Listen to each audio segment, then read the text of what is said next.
नमस्कार, मैं विश्वास राय आपका स्वागत करता हूं टारगेट विद विश्वास राय चैनल में। आज हम पर्यावरण और पारिस्थितिकी का सबसे महत्वपूर्ण चैप्टर बायोम पढ़ने वाले हैं, जिन्हें आप जियोम कहते हैं। बायोम को यदि हम परिभाषित करें तो बायोम को परिभाषित हम इस तरीके से कर सकते हैं कि समस्त प्राणियों वनस्पतियों का जो सृजित पारिस्थितिकी होता है उसे हम बायोम कहते हैं। यानी उसमें प्राणी भी आते हैं, वनस्पति भी आते हैं, और जो ये दोनों मिलकर परिस्थिति यानी पारिस्थितिकी का सृजन करते हैं उन्हें हम बायोम कहते हैं। अगर बच्चों हम बायोम के प्रकार पे देखें तो बायोम दो प्रकार का होता है, एक स्थलीय बायोम होता है और एक जलीय बायोम होता है। स्थलीय बायोम मुख्यतः चार प्रकार के होते हैं: वनीय बायोम, घास बायोम, टुंड्रा बायोम, मरुस्थल बायोम।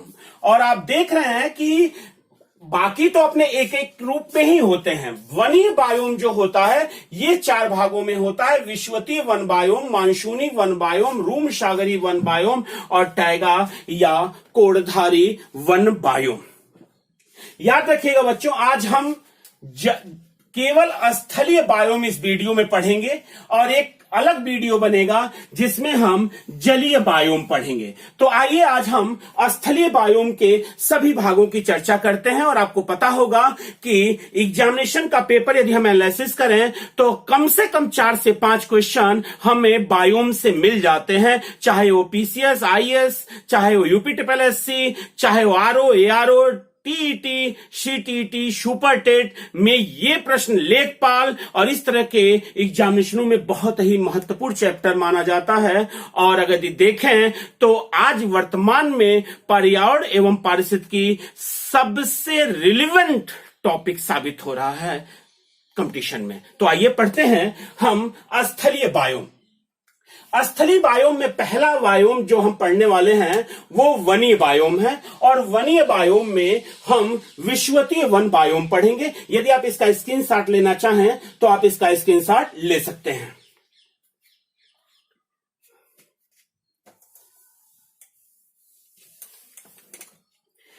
विषुवतीय वन बायोम आज हम पढ़ने वाले हैं। हम पढ़ेंगे विषुवतीय वन बायोम। याद रखना बच्चों, विषुवतीय वन बायोम में एक चीज हम टॉपिक क्लियर कर लीजिएगा थोड़ा सा, कि जोन क्लियर कर लीजिए कि हमें कौन कौन से ऋतुएं हमें किस जोन में मिलती हैं।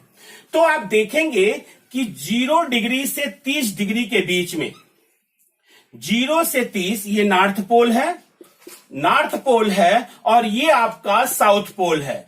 0 से 30 ऊपर और 0 से 30 नीचे। 0 से 30 ऊपर 30 डिग्री उत्तर में और 30 डिग्री दक्षिण में। इसे हम उष्णकटिबंध कहते हैं।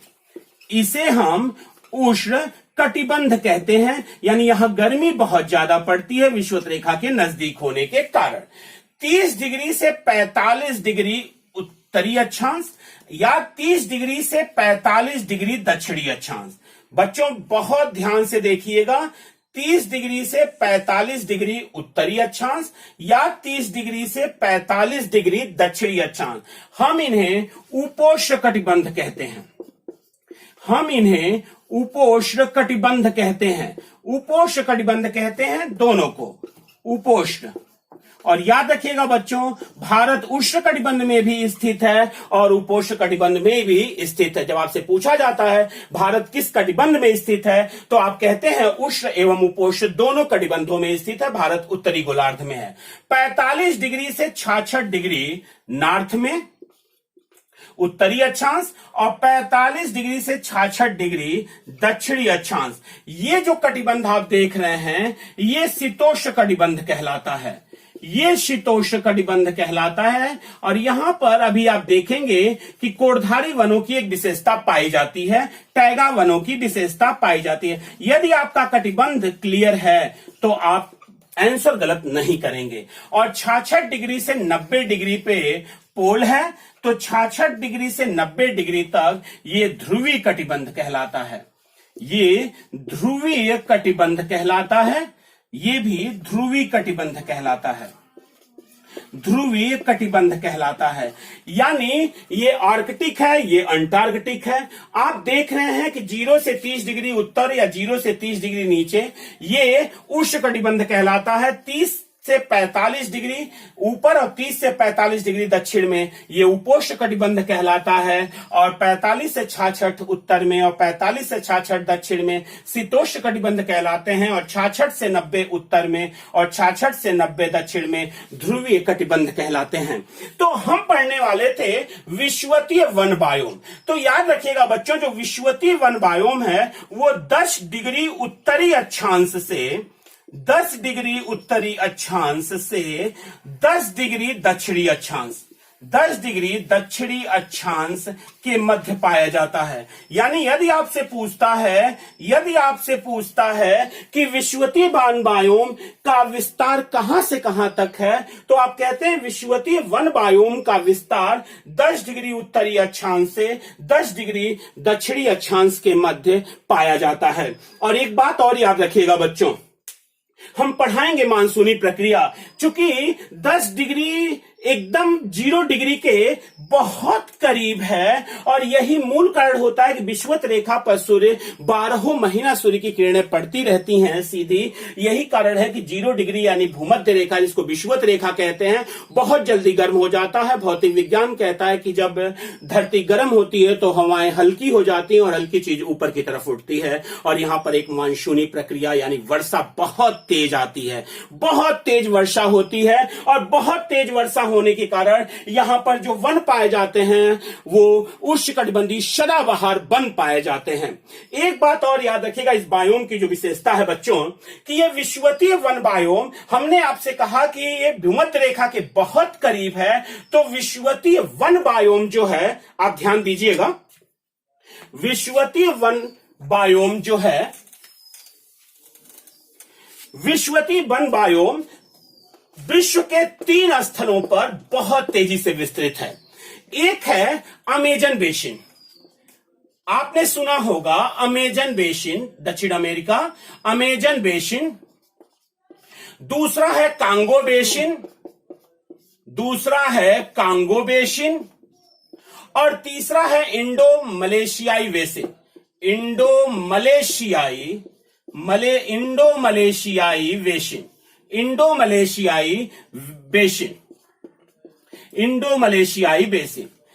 यानी इंडोनेशिया मलेशिया का एक बेसिन है। यानी, और आप देखें तो आप कहेंगे कि अमेजन का बेसिन अगर हम केवल एक ले लें, तो पहले अमेजन के बेसिन पे आए तो आप कहते हैं कि इसे हम पृथ्वी का फेफड़ा कहते हैं। याद रखिएगा बच्चों, पृथ्वी का फेफड़ा कहते हैं, और यहीं पे कहते हैं कि सर्वाधिक जैव विविधता भी पाई जाती है, और ये पूरे वायुमंडल का 22% ऑक्सीजन, पूरे वायुमंडल का 22% ऑक्सीजन की आपूर्ति करता है।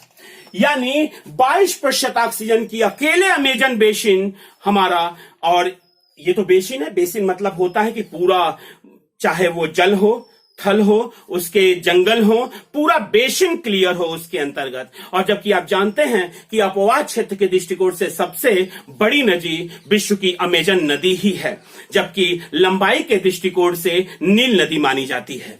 तो अमेजन बेसिन, कांगो बेसिन आप जानते हैं अफ्रीकी महाद्वीप में, और ये कांगो गणराज्य है, और आपको पता है कि जो कांगो जायरे नदी है वो उसे आप कहते हैं कि यही भूमध्य रेखा को 2 बार काटती है। तो 100% भूमध्य के नजदीक इसका बेसिन पड़ता है, और यही मूल कारण है कि यहां पर जो वन पाए जाते हैं इन तीनों में, वो विषुवतीय वन बायोम कहलाते हैं। विषुवतीय, और एक चीज और याद रखिएगा बच्चों, विषुवतीय वन की ये बायोम की एक और विशेषता होती है। वो विशेषता विषुवतीय वन बायोम की ये है कि ये जंगल यदि कट जाएं, पूछा गया क्वेश्चन है मेंस में पीसीएस के, कि इन जंगलों के कटने पर क्या कारण है कि पुनरुत्पादन नहीं होता, तो मूल कारण होता है कि इनकी मृदा में पोषक तत्वों की कमी पाई जाती है, पोषक तत्वों की कमी पाई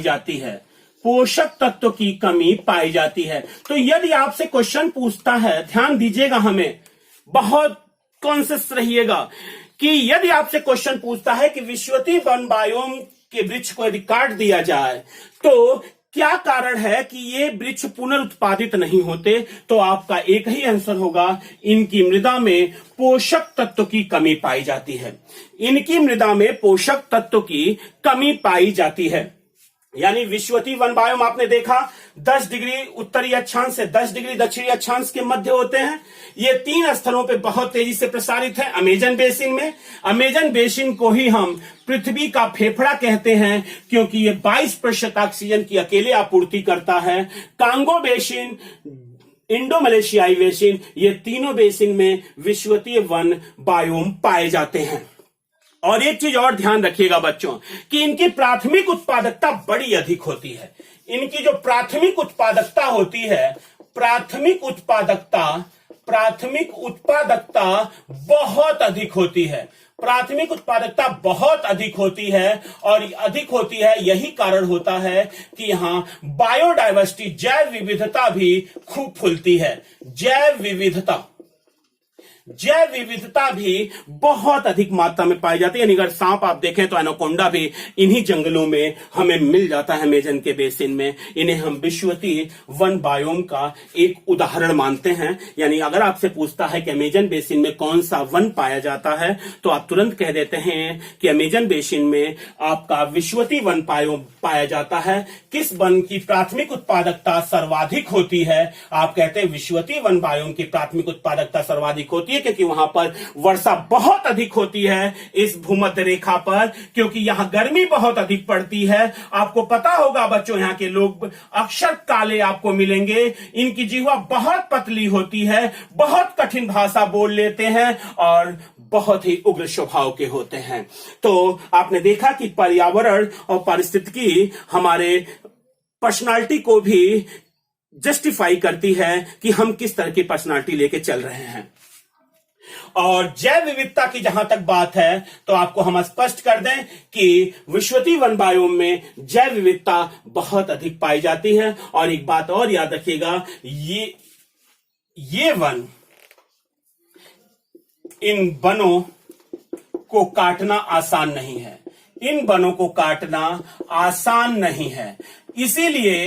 इसीलिए याद रखिएगा बच्चों, इसे हम विक्षुब्ध वन नहीं कहते हैं, डिस्टर्ब्ड वन नहीं कहते हैं। इन वनों को काटना इसलिए आसान नहीं है क्योंकि ये बहुत प्राथमिक उत्पादकता अधिक होने का बहुत घने होते हैं, जैव विविधता भी बहुत अधिक होती है, तो खतरा भी बहुत अधिक होता है। इसीलिए इसे विक्षुब्ध वन के अंतर्गत हम नहीं रखते हैं। इसका एक प्रश्न और पूछता है कि आपको इसका उदाहरण लेने के लिए बोल देगा कि निम्नलिखित में से कौन सा वृक्ष विषुवतीय वन बायोम का वृक्ष माना जाता है?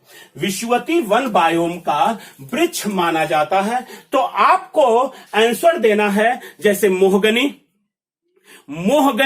अगर आप देखें तो रोजवुड, आबनूस, रबर, सिनकोना, ताड़, नारियल, ये विषुवतीय वन बायोम के वृक्ष माने जाते हैं। यानी अगर आपसे सीधा क्वेश्चन पूछता है कि निम्नलिखित में से कौन सा विषुवतीय वन बायोम का वृक्ष है या विषुवतीय वन बायोम का वृक्ष नहीं है, तो आपका आंसर हो जाता है कि मोहगनी है, रोजवुड है, आबनूस है। मोहगनी, रोजवुड, आबनूस, नारियल, ताड़, सिनकोना,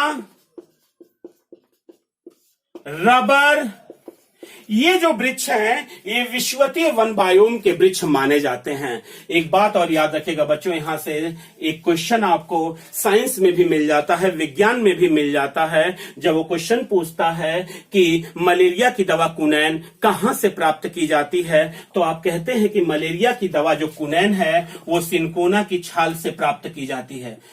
याद रखिएगा, इसे नोट कर लीजिएगा, मलेरिया की एक दवा है जिसका नाम है, कई बार क्वेश्चन पूछा गया क्वेश्चन है, कुनैन सिनकोना की छाल से प्राप्त की जाती है। सिनकोना की छाल से प्राप्त की जाती है।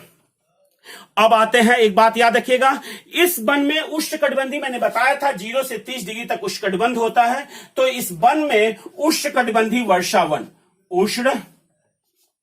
उष्णकटिबंधीय उष्णकटिबंधीय वर्षा वन पाए जाते हैं। उष्णकटिबंधीय वर्षा वन पाए जाते हैं, उष्णकटिबंधीय वर्षा वन पाए जाते हैं। अब हम आते हैं अपने दूसरे टॉपिक पे, ध्यान दीजिएगा। दूसरा हमारा था, हम लोग स्थलीय बायोम पढ़ रहे थे और स्थलीय बायोम में हम वनीय बायोम पढ़ रहे थे और उस वनीय बायोम में हमने विषुवतीय वन बायोम पढ़ लिया है। अतः अब हम पढ़ने वाले हैं मानसूनी वन। मानसूनी वन, मानसूनी वन। तो आते हैं बच्चों टॉपिक पे, मानसूनी वन पढ़ते हैं। मानसूनी वन तो कंफर्म है कि मानसूनी वन यदि देखें हम, ध्यान दीजिएगा बच्चों, तो मानसूनी वन में पर्णपाती वन इनकी विशेषता होते हैं। यानी देखें तो शीत ऋतु में इनकी पत्तियां गिर जाती हैं। शीत ऋतु में पत्तियां गिर जाती हैं, पत्तियां गिर जाती हैं, शीत ऋतु में पत्तियां गिर जाती हैं। यानी इन्हें हम पर्णपाती वन में मानसूनी वन को रखते हैं। और अगर हम भारत में अगर इसकी विशेषता देखें, अगर हम तो उत्तर पूर्वी भाग, अगर हम एक बात और याद रखिएगा बच्चों, अगर विषुवतीय वन को आपको देखना है, विषुवतीय वन को अगर यदि आपको देखना है, भारत के दृष्टिकोण से देखना है, तो पश्चिमी घाट और असोम, पश्चिमी घाट और असोम में विषुवतीय वन पाए जाते हैं, विषुवतीय वन बायोम के वृक्ष पाए जाते हैं। और यदि मानसूनी वन को यदि हम देखें तो इसका अगर अधिकतर विस्तार आप देखेंगे, उत्तर पूर्वी भारत में इसका विस्तार पाया जाता है और शीत ऋतु में इसकी पत्तियां गिर जाती हैं। इसकी महत्वपूर्ण विशेषता मानी जाती है कि शीत ऋतु में इसकी पत्तियां गिर जाएंगी। और एक चीज और स्पष्ट रहेगा बच्चों कि ये विक्षुब्ध वन की श्रेणी में आता है, ये विक्षुब्ध वन की श्रेणी में आता है। विक्षुब्ध वन यानी डिस्टर्ब्ड, विक्षुब्ध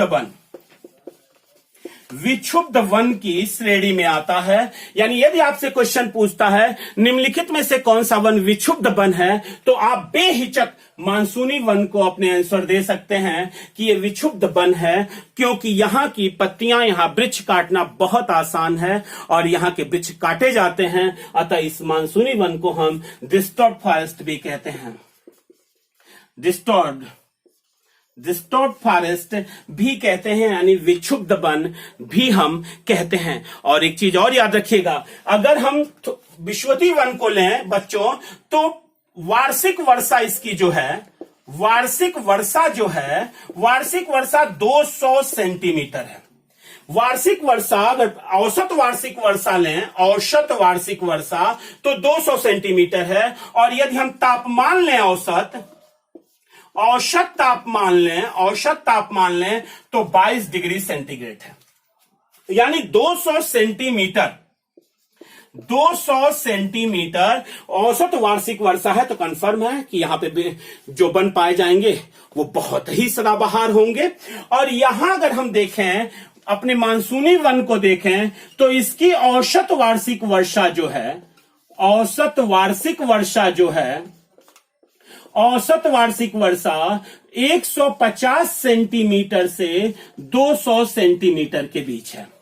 औसत वार्षिक वर्षा 150 सेंटीमीटर से 200 सेंटीमीटर के बीच है। और जो यहां वृक्षों की ऊंचाई है मानसूनी वन में, वो 20 से 30 मीटर ऊंचे वृक्ष होते हैं। ऊंचाई है वृक्ष की, ऊंचाई वृक्ष की है 20 से 30 मीटर ऊंचे वृक्ष पाए जाते हैं। और एक चीज और याद रखिएगा बच्चों कि यहां पर जो पक्षी हैं वो प्रजनन करने के लिए मौसमी प्रवृत्ति तथा मौसम प्रवास होता है, जबकि विषुवतीय वन में यहां से माइग्रेशन की समस्या नहीं होती, यानी प्रवास की समस्या नहीं होती। यानी यहां के जो पक्षी हैं वो नहीं जाते कहीं पर। लेकिन मानसूनी वन में अगर हम देखें, यानी यहां पर ना आते हैं ना जाते हैं, लेकिन मानसूनी वन में यदि हम देखें तो यहां पर पक्षियों का प्रजनन और प्रवास चलता है। यहां पर पक्षियों का प्रजनन और प्रवास चलता है। पक्षियों का प्रजनन एवं प्रवास होता रहता है। और आप देखते हैं भारत में भी अगर आप देखें तो भारत में राजस्थान में भरतपुर, जहां पर आप देखते हैं घाना पक्षी बिहार जिसे आप कहते हैं भरतपुर का, वहां पर साइबेरियन पक्षी आते हैं और वो भी साइबेरियन पक्षी शीत ऋतु में प्रवास करते हैं। कई बार क्वेश्चन पूछा जा चुका है कि साइबेरियन पक्षी किस ऋतु में प्रवास करते हैं, तो आंसर होता है कि वो शीत ऋतु में प्रवास करते हैं। अब अगला, और एक चीज और याद रखिएगा कि अगर मानसूनी वन का प्रमुख जीव पूछ रहा है तो तुरंत जवाब दीजिएगा कि मच्छर जो है मानसूनी वन का एक प्रमुख जीव माना जाता है। और याद रखिएगा बच्चों कि अगर आपसे वृक्ष पूछ रहा है मानसूनी वन का, इस मानसूनी वन का वृक्ष लेना चाहता है आपसे, तो मानसूनी वन के वृक्ष में आप कह सकते हैं साल है, सागौन है, साल है, साल है, सागौन है, जामुन है, महुआ है, आम है, जामुन, महुआ, जामुन, महुआ, आम आदि वृक्ष जो हैं इसके मानसूनी वन के प्रमुख वृक्ष माने जाते हैं, मानसूनी वन के प्रमुख वृक्ष माने जाते हैं। अब आते हैं हम टॉपिक पे, रूम सागरी बायोम। तीसरा बायोम था बच्चों वनी बायोम का, इसको अगर चाहें तो आप स्क्रीनशॉट ले सकते हैं। रूम सागरी बायोम, रूम सागरीय बायोम, रूम सागरीय बायोम, रूम सागरीय बायोम, रूम सागरीय बायोम। तीसरा बायोम था रूम सागरी बायोम। रूम सागरी बायोम अगर हम देखें बच्चों तो ये दोनों गोलार्धों में जो महाद्वीप हैं उनके पश्चिमी भाग में 30 डिग्री से 45 डिग्री अक्षांश के बीच पाए जाते हैं। यानी आप कह सकते हैं कि दोनों गोलार्धों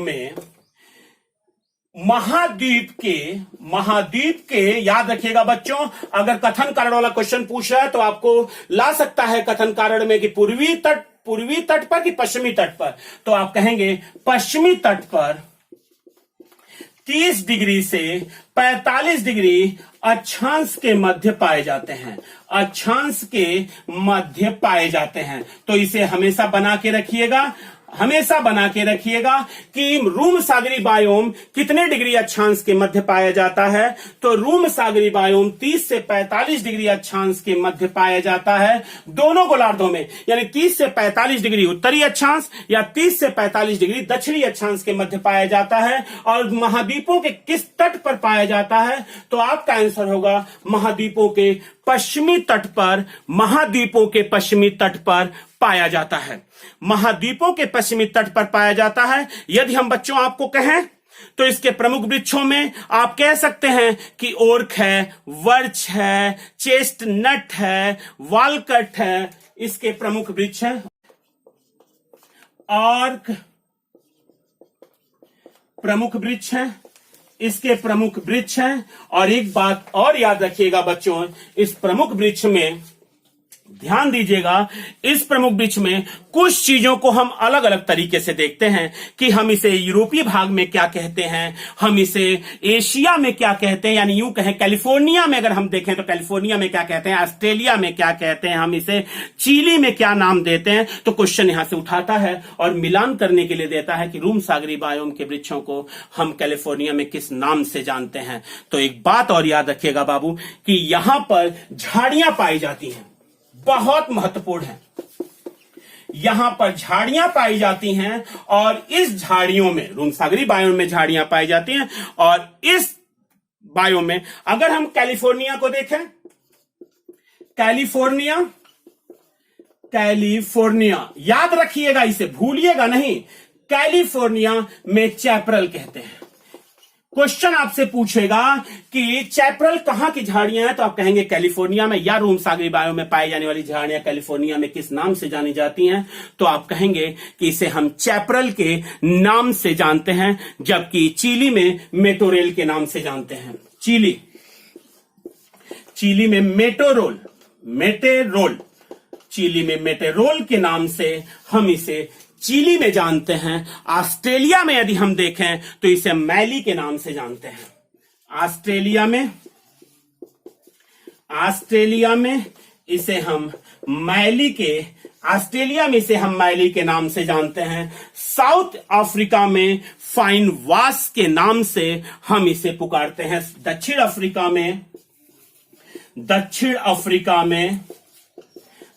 अफ्रीका में हम इसे फाइन वास कहते हैं। दक्षिण अफ्रीका में हम इसे फाइन वास कहते हैं और यूरोप में मैक्यूस कहते हैं। यूरोप में हम इसे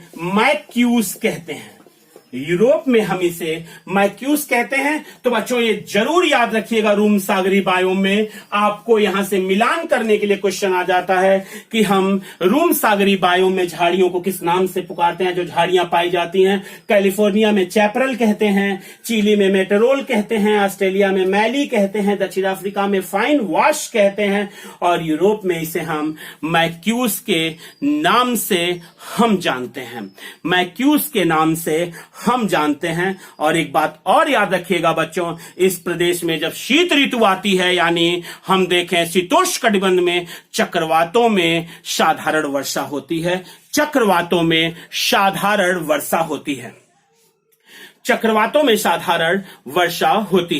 तो अब हम आएंगे अपने एक चीज और कि यहां पर दरियाई घोड़ा भी पाया जाता है और दरियाई घोड़ा के साथ साथ यहां पे लंगूर भी पाया जाता है, जिस लंगूर को अगर आप कहें तो आप कह सकते हैं एक प्रकार का बाबुनुश कहते हैं, जो बंदर की प्रजाति है। क्लियर? तो आते हैं टॉपिक पे। अगला हम लेते हैं, अगला सागरी बायोम हम लेंगे। अगला सागरी बायोम हम लेने वाले हैं और वो सागरी बायोम है टाइगा या कोड़धारी वन। टाइगा या कोड़धारी वन। टाइगा या कोड़धारी वन, याद रखिएगा बच्चों, इसके नाम से आप जो कोड़धारी वन होते हैं वो शंकुधारी वृक्ष आप देखे होंगे कि इस तरीके का एक आकार लेते हैं। ये मूल कारण इनका होता है कि 100% यहां पर बर्फ गिरती है और टाइगा वन शीतोष्ण कटिबंध की मुख्य विशेषता मानी जाती है। हमारे यहां यदि देखा जाए टाइगा वन को तो हिमाचल प्रदेश में टाइगा वन पाया जाता है। तो एक बार क्वेश्चन पूछा था कि कहां पर टाइगा वन पाया जाएगा, तो आप कह दीजिएगा कि भारत में हिमाचल प्रदेश में टाइगा वन पाया जाएगा। इसका ये रूप, इसका शंकुधारी वृक्ष होते हैं। ये इसलिए होते हैं कि बर्फ गिरने पर ज्यादा नुकसान ना हो और बर्फ फिसल जाए, इसीलिए अपना आकार बना लेते हैं। तो टाइगा या कोड़धारी वन यदि हम देखें तो टाइगा या कोड़धारी वन के लिए जो मेंस में पूछा गया क्वेश्चन है बच्चों कि यहां ये जो होता है बायोम, ये समशीतोष्ण क्षेत्र की विशेषता है। ये जो है वो समशीतोष्ण क्षेत्र की विशेषता है। समशीतोष्ण क्षेत्र की विशेषता है। समशीतोष्ण क्षेत्र की विशेषता है। और एक बात और याद रखिएगा, समशीतोष्ण क्षेत्र की ये क्वेश्चन पूछा है यूपीपीसीएस मेंस 2016 में। क्वेश्चन यही था कि निम्नलिखित में से किस वन की विशेषता समशीतोष्ण क्षेत्र की विशेषता मानी जाती है। तो उसका आंसर था टाइगा या कोड़धारी वन जो होते हैं वो समशीतोष्ण क्षेत्र की इनकी विशेषता मानी जाती है। और एक बात और याद रखिएगा बच्चों कि जो इसका विस्तार होता है वो 50 डिग्री से 70 डिग्री उत्तरी अक्षांश के मध्य होता है। इसका विस्तार जो है, यानी ये वन जो पाया जाता है वो 50 डिग्री से 70 डिग्री उत्तरी अक्षांश। याद रखिएगा, आपको उत्तरी दक्षिणी में बहलाएगा तो आपका आंसर होगा उत्तरी। यानी जो इस रूम सागरी वन बायोम की विशेषता है वो 50 डिग्री से 70 डिग्री उत्तरी अक्षांश के मध्य पाया जाता है। और एक चीज और याद रखिएगा बच्चों कि Canada, Norway, Finland, Sweden, Canada, Norway, Finland, Sweden, Lithuania क्षेत्र, यानी ये वन, टाइगा वन जो हैं वो इन देशों में मुख्यतः पाए जाते हैं। और याद रखिएगा एक चीज और आपको हम बता दें कि साइबेरियाई जो क्षेत्र है वहां पर भी टाइगा वन मिलते हैं। साइबेरिया जो क्षेत्र है वहां पर भी हमें टैगा वन मिलते हैं, क्योंकि वहां पर भी बर्फ गिरते हैं। यह बायोम जो होता है वो सबसे अधिक मुलायम लकड़ी के लिए प्रसिद्ध होता है। और एक बात और याद रखिएगा, ये इस वन की जो लकड़ियां हैं आर्थिक महत्व की होती हैं। लकड़ियां जो होती हैं, लकड़ियां आर्थिक महत्व, इनका आर्थिक महत्व सर्वाधिक होता है। लकड़ियों का आर्थिक जो महत्व है वो सर्वाधिक लकड़ियों का आर्थिक महत्व होता है। चीड़ है, देवदार है, फर है, स्प्रूस है, चीड़ है, देवदार है, फर है, स्प्रूस है, ये लकड़ियां आर्थिक महत्व की मानी जाती हैं। और ये विशेषता होती हैं टैगा या कोड़धारी वन की विशेषता। और एक चीज और आपको हम बताएंगे बच्चों, जो कि बहुत ही महत्वपूर्ण है, वो ये है कि यहां पर जो क्षेत्र पाया जाता है वो सर्वाधिक तापांतर पाया जाता है। सर्वाधिक तापांतर इसी वन में पाया जाता है, जो गर्मियों में 10 डिग्री सेंटीग्रेड और शीत ऋतु में -40 डिग्री सेंटीग्रेड के मध्य पाया जाता है। और आपको पता होगा बच्चों, यहीं पर विश्व का सबसे ठंडा स्थल बरखोयांस्क स्थित है, जिसे हम शीत ध्रुव कहते हैं। शीत ध्रुव पृथ्वी का कहते हैं, पृथ्वी का शीत ध्रुव कहते हैं। और ये है बरखोयांस्क शीत ध्रुव कहते हैं। और इसी टैगा या कोड़धारी वन की प्रमुख विशेषता मानी जाती है। और जो लकड़ियां पाई जाती हैं, मैंने पहले भी बताया कि लकड़ियां आर्थिक महत्व में सर्वाधिक होती हैं, यानी बहुत महंगी लकड़ियां इसी वन की। अगर आपसे क्वेश्चन पूछता है निम्नलिखित में से किस वन में सबसे अधिक आर्थिक महत्व की लकड़ियां पाई जाती हैं, तो आपका आंसर होता है टैगा या कोड़धारी वन। तो बच्चों, आपका जो वनीय बायोम था वो पूरा हो गया। वनीय बायोम में आपने 4 लिया था। 4 में आपने कहा था कि वनीय बायोम की 4 प्रकार। आपने कहा था विषुवतीय वन बायोम, आपने दूसरा कहा था विषुवतीय वन बायोम के बाद आप मानसूनी वन बायोम, फिर आपने कहा रूम सागरीय बायोम, और चौथा कहा टैगा या कोड़धारी वन बायोम। अब हम स्थलीय बायोम में दूसरे वन बायोम पे आते हैं, जो कि घास बायोम है। और इस घास बायोम की मुख्य विशेषता है कि ये बड़ी नहीं हो पाती, अतः हम इसे घास बायोम कह के ही पुकार लेते हैं, घास बायोम कहते हैं। तो घास बायोम में यदि हम आए तो बच्चों याद रखिएगा इस घास बायोम में कि घास के मैदानी क्षेत्र के लगभग 20% भाग पर घास फैला हुआ है। यानी घास बायोम को देखें तो 20% भाग पर यह फैला हुआ है, 20% भाग पर यह फैला हुआ है। और दूसरा, यदि हम इसे बंटवारा करें, याद रखिएगा हम इसे पढ़ाएंगे इस घास बायोम को, तो इस घास बायोम में 2 चीजें होती हैं। एक उष्णकटिबंधीय घास बायोम होता है और एक उष्णकटिबंधीय और एक होता है शीतोष्णकटिबंधीय। उष्णकटिबंधीय और शीतोष्णकटिबंधीय, ये 2 घास बायोम पाए जाते हैं।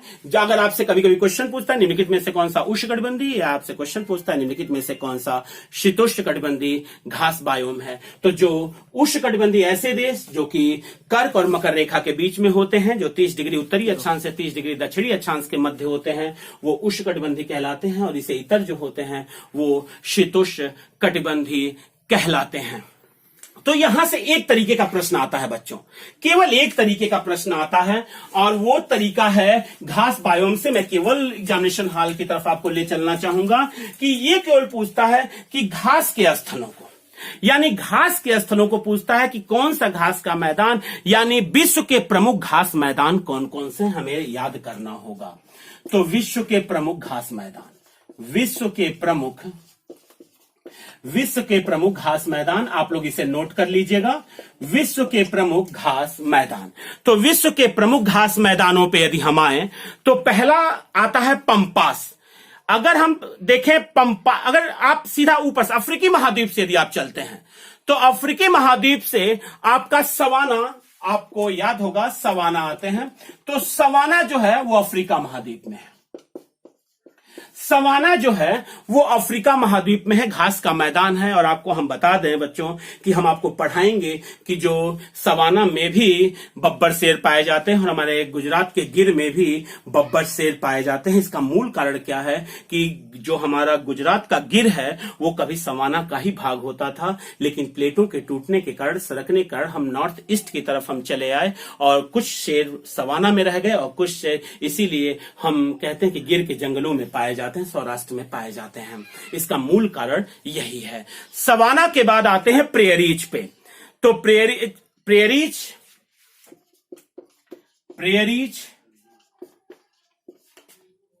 उत्तरी अमेरिका व कनाडा, प्रेयरीज उत्तरी अमेरिका व कनाडा। अब हम आते हैं प्रेयरीज, अगर हम देखें उत्तरी अमेरिका और कनाडा, अगर हम पंपास देखें तो अर्जेंटीना, पंपास अर्जेंटीना। पंपास जो है, वेल्ड अगर आप देखते हैं तो दक्षिण अफ्रीका, वेल्ड जो है वो दक्षिण अफ्रीका, वेल्ड आप देखते हैं तो वो है दक्षिण अफ्रीका। अगर डाउन्स देखें तो ऑस्ट्रेलिया, डाउन्स जो है वो ऑस्ट्रेलिया। कैंटरबरी यदि आप देखें, कैंटरबरी तो आप कहेंगे न्यूजीलैंड।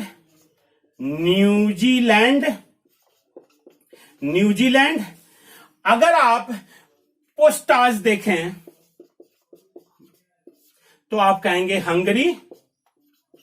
अगर आप पोस्टाज देखें तो आप कहेंगे हंगरी। अगर आप कहते हैं लानोस वेनेजुएला एवं कोलंबिया, लानोस वेनेजुएला एवं कोलंबिया,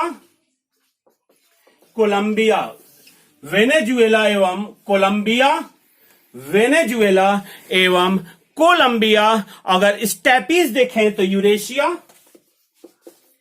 स्टेपीज देखें तो हम कहते हैं यूरेशिया याद रखिएगा, एशिया का वह भाग जो कि यूरोप में पड़ता है उसको हम यूरेशिया कहते हैं, और यूरोप का वह भाग जो एशिया में पड़ता है, रूस का अगर हम इस तरह से लें तो रूस एक ऐसा देश है जो दो महाद्वीपों में पड़ता है, एक एशिया में भी पड़ता है और एक यूरोप में भी पड़ता है। रूस का भाग जो यूरोप में पड़ता है उसको हम यूरेशिया कहते हैं, और रूस का भाग जो एशिया में पड़ता है उसको हम साइबेरिया कहते हैं, उसे हम साइबेरिया कहते हैं।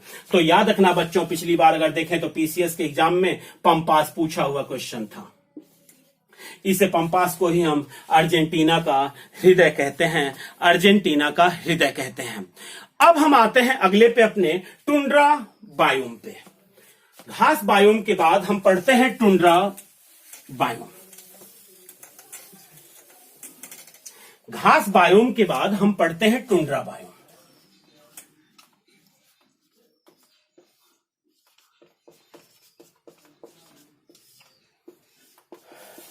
ये हम स्थलीय बायोम पढ़ रहे हैं बच्चों। घास बायोम के जलीय बायोम के लिए हम एक अलग वीडियो बनाएंगे, स्थलीय बायोम के लिए एक वीडियो बनेगा। टुंड्रा बायोम यदि हम देखें तो याद रखिएगा बच्चों, ये बायोम वहां पाया जाता है जहां लगातार बर्फ गिरती है, और इस लगातार बर्फ गिरने के कारण यहां पर लगातार ऊपर बर्फ की हमेशा चादर बनी रहती है, और चूंकि चादर हमेशा बर्फ की बनी रहती है इसीलिए इस बायोम में न्यूनतम प्राथमिक उत्पादकता होती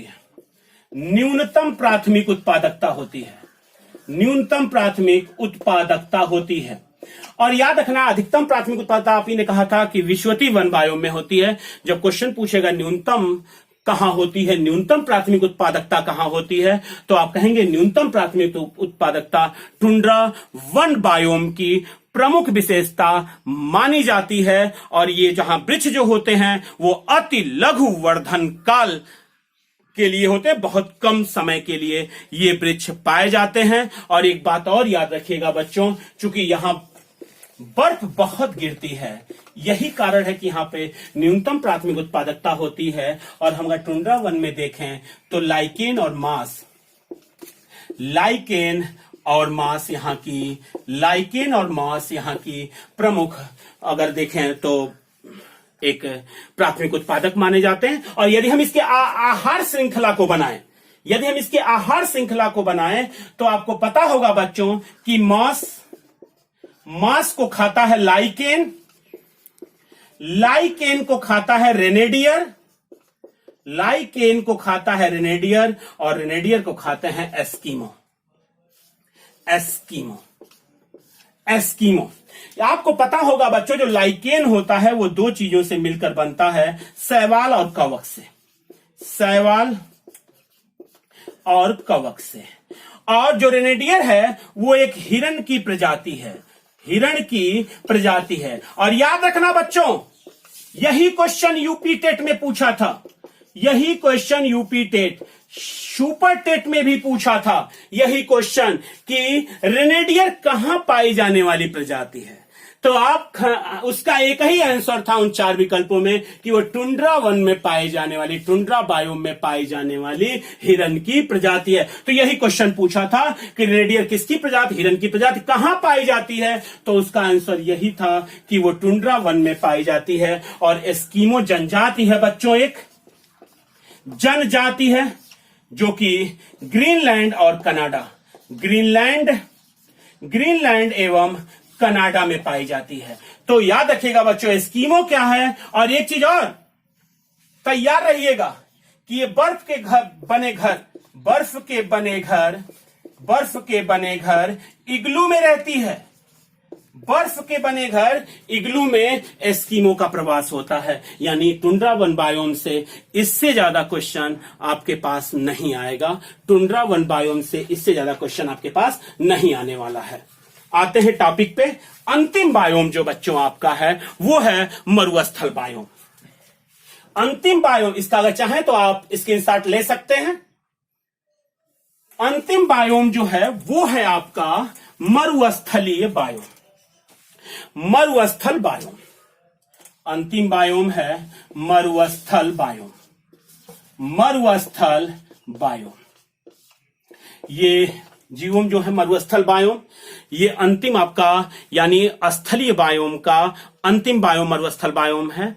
ये मरुस्थल बायोम जो होता है ये 15 डिग्री से 35 डिग्री अक्षांश के मध्य पाया जाता है। और एक बात और याद रखिएगा बच्चों, ये उत्तरी और दक्षिणी महाद्वीप में और महाद्वीपों के पश्चिमी तट पर पाया जाता है।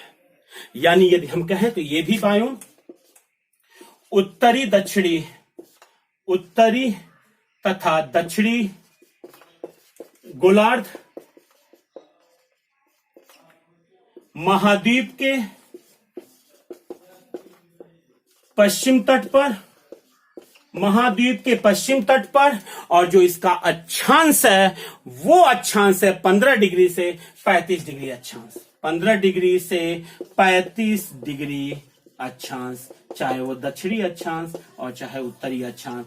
यानी 15 डिग्री से 35 डिग्री उत्तरी तथा 15 डिग्री से 35 डिग्री दक्षिणी अक्षांश के मध्य ये महाद्वीपों के पश्चिमी तट पर पाया जाता है, मरुस्थलीय वन बायोम पाया जाता है। और एक बात और आपको बता दें कि सबसे बड़ा मरुस्थलीय बायोम सहारा है, सबसे बड़ा मरुस्थलीय बायोम सहारा मरुस्थल कहा जाता है, जो 84 लाख वर्ग किलोमीटर है, 84 लाख वर्ग किलोमीटर है, 84 लाख वर्ग किलोमीटर ये सबसे। और यदि ये विश्व का, याद रखिएगा बच्चों, ये विश्व का है, विश्व का। और यदि यही क्वेश्चन भारत के संदर्भ में पूछे कि भारत का कौन सा है, तो आप कहते हैं कि थार मरुस्थल भारत का सबसे बड़ा मरुस्थल माना जाता है, जो 2.6 लाख वर्ग किलोमीटर है, 2.6 लाख वर्ग किलोमीटर। 2.6 लाख वर्ग किलोमीटर माना जाता है। और एक चीज और याद रखिएगा बच्चों, यहां से भी 2 क्वेश्चन पूछता है। ऐसा नहीं होता कि मरुस्थल केवल उष्ण होते हैं, मरुस्थल उष्ण एवं शीतोष्ण दोनों होते हैं। ये उष्ण भी होते हैं और ये शीतोष्ण भी होते हैं। अगर उष्ण को देखें तो उसका उदाहरण थार है, और शीतोष्ण को देखें तो लद्दाख है। इसीलिए लद्दाख को कोल्ड डेजर्ट भी कहते हैं, कोल्ड डेजर्ट भी कहते हैं, यानी शीत मरुस्थल की भी संज्ञा देते हैं लद्दाख को। यानी मरुस्थल भी 2 प्रकार के होते हैं, एक उष्ण मरुस्थल होता है और एक जो होता है वो शीत मरुस्थल होता है। और बच्चों आपको पता ही होगा इसके लिए कि इस बायोम में जो वृक्ष पाए जाते हैं उनकी पत्तियां या तो बहुत छोटी होती हैं या तो नुकीली होती हैं। क्यों पत्तियां छोटी और नुकीली होती हैं? क्योंकि वाष्पोत्सर्जन, चूंकि जल नहीं होता उनके पास, इसलिए वाष्पोत्सर्जन की दर कम करनी होती है। तो या तो अपनी पत्तियों को कांटे में बदल देते हैं या तो बहुत छोटी रखते हैं ताकि पत्तियों से वाष्पोत्सर्जन ना हो और हमारा जल सुरक्षित हो। और ऐसे वन बायोम की एक मुख्य विशेषता और पाई जाती है कि इनकी जड़ें बड़ी लंबी होती हैं क्योंकि ये जल की खोज में चलती हैं। इसलिए आप देखें तो बबूल हुआ, नागफनी हुआ, यूफोर्बिया हुआ, ये जो वृक्ष हैं वो मरुस्थल बायोम के वृक्ष माने जाते हैं। बबूल है, यूफोर्बिया है, ये जो वृक्ष होते हैं वो मरुस्थल बायोम के वृक्ष माने जाते हैं। और चूंकि इनके पास जल नहीं होता इसीलिए इन वृक्षों में या तो कांटे होंगे या पत्तियां जो होंगी वो छोटी होंगी, पत्तियां जो होंगी छोटी होंगी। ये मरुस्थल बायोम की विशेषता मानी जाती है, मरुस्थल बायोम। इस प्रकार से बच्चों आपका वनीय बायोम आपने पढ़ा, वनी बायोम यानी स्थल में आपने देखा वनी बायोम पढ़ा। वनी बायोम पढ़ने के बाद आपने टुंड्रा पढ़ा, टुंड्रा पढ़ने के बाद आपने मरुस्थल भी पढ़ा। यानी पूरा बायोम जो था आपका क्लियर हो चुका है। और वनी बायोम में भी आपने विश्वती वन बायोम, मानसूनी वन बायोम से लेके आपने मरुस्थली तक तो कवर किया ही, वहां पर भी रूम सागरी वन बायोम और आपका जो पूरा एक बायोम का एक कल्चर था स्थली बायोम का, वो आपने कंप्लीट कर लिया है। अब हम जलीय बायोम पढ़ेंगे। जलीय बायोम के लिए अलग वीडियो बनेगा और मुझे आशा है कि ये वीडियो आपको पसंद आएगा और लगभग पूछे जाने वाले सभी प्रश्न इस वीडियो में आपको मिल जाएंगे, एक भी प्रश्न नहीं छूटेंगे, ये वादा हमारा है। और आप इस चैनल के साथ लगातार बने रहिए और अगले वीडियो की प्रतीक्षा करिए। तब तक के लिए जय हिंद, जय हिंद।